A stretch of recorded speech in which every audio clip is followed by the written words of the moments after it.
जय माता दी। किलकम स्तोत्रम, किलकम स्तोत्रम। ओम चंडिकाय देवी को नमस्कार। मार्कंडेय जी कहते हैं, विशुद्ध ज्ञान ही जिनका शरीर है, तीनों वेद ही जिनके तीन दिव्य नेत्र हैं, जो कल्याण प्राप्ति के हेतु हैं तथा अपने मस्तक पर अर्थ चंद्रमा मुकुट धारण करते हैं, उन भगवान शिव को नमस्कार है। मंत्रों को जो अभिकीलक है अर्थात मंत्रों की सिद्धि में विघ्न उत्पत्ति करने वाले साप रूपी कीलक का जो निवारण करने वाला है, उस सरस्वती स्रोतों को संपूर्ण रूप से जानना चाहिए और जानकर उसकी उपासना करनी चाहिए। यद्यपि सरस्वती के अतिरिक्त अन्य मंत्रों के जपने में भी जो निरंतर लगा रहता है, वह भी कल्याण का भागी होता है।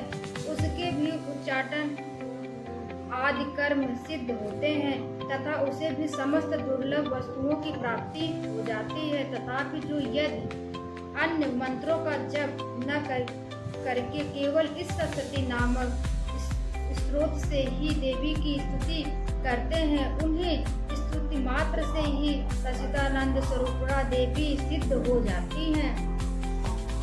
उन्हें अपने कार्य की सिद्धि के लिए मंत्र, औषधि तथा अन्य किसी साधन के उपयोग की आवश्यकता नहीं होती है। बिना उनके ही उनके उच्चाटन आदि समस्त आभिचारिक कर्म सिद्ध हो जाते हैं। इतना ही नहीं, उनकी संपूर्ण अभीष्ट वस्तुओं भी सिद्ध हो जाती हैं। लोगों के मन में यह शंका थी कि जब केवल सरस्वती की उपासना से अथवा सरस्वती को छोड़कर अन्य मंत्रों की उपासना से भी समान रूप से सब कार्य सिद्ध हो जाते हैं, तब इनमें श्रेष्ठ कौन सा साधन है।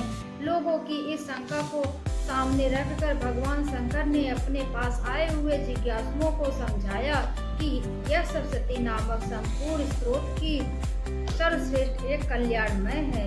तदंतर भगवती चंडिका के सरस्वती नामक स्रोत को महादेवी जी ने गुप्त रख दिया। सरस्वती के पाठ से जो पुण्य प्राप्त होता है, उसकी कभी समाप्ति नहीं होती है, किंतु अन्य मंत्र के जप अजन्य पुण्य की समाप्ति हो जाती है। अतः भगवान शिव ने अन्य मंत्रों की अपेक्षा जो सरस्वती की श्रेष्ठता का निर्णय किया, उससे यथार्थ ही जानना चाहिए।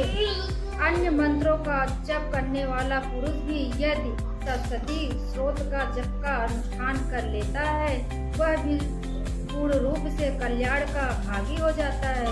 इनमें तनिक भी संदेह नहीं है। जो साधक कृष्ण पक्ष की चतुर्थी अथवा अष्टमी को एकाग्रचित होकर भगवती की सेवा में अपना सर्वस्व समर्पित कर देता है और फिर उसे प्रसाद रूप से ग्रहण करता है, उसी पर भगवती प्रसन्न होती हैं अथवा इनकी प्रसन्नता नहीं होती है। इस प्रकार सिद्धि के प्रतिबंध रूप किल के द्वारा महादेवी जी ने इस स्रोत को किलित कर रखा है, जो पूर्वोक्त रीति से निष्कीलन करके इस सरस्वती स्रोतों का प्रतिदिन स्पष्ट उच्चारण पूर्वक पाठ करता है, वह मनुष्य सिद्ध हो जाता है। वही देवी का पार्षद होता है और वही गंधर्व भी होता है।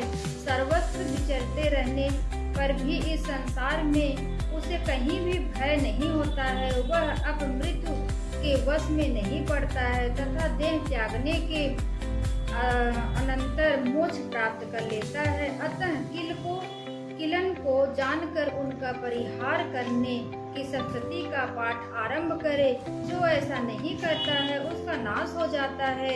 इसलिए किलक और निष्किलन का ज्ञान प्राप्त करने पर ही यह स्रोत निर्दोष हो जाता है और विद्वान पुरुष इन निर्दोष स्रोतों का ही पाठ आरंभ करते हैं। स्त्रियों में जो कुछ भी सौभाग्य आदि दृष्टिगोचर होता है, वह सब देवी के प्रसाद का ही फल है। अतः इस कल्याणमय स्रोत का सदा जप करना चाहिए। इस स्रोत का मंद स्वर से पाठ करने पर स्वल्प फल की प्राप्त होती है और उच्च स्वर से पाठ करने पर पूर्ण फल की सिद्ध होती है। अतः उच्च स्वर से ही इनका पाठ करना चाहिए, आरंभ करना चाहिए। जिनके प्रसाद से ऐश्वर्य, सौभाग्य, आरोग्य, संपत्ति, शत्रुनाश तथा परम मोक्ष की भी सिद्ध होती है, उन कल्याणमय जगदम्बा की स्तुति मनुष्य क्यों नहीं करता है।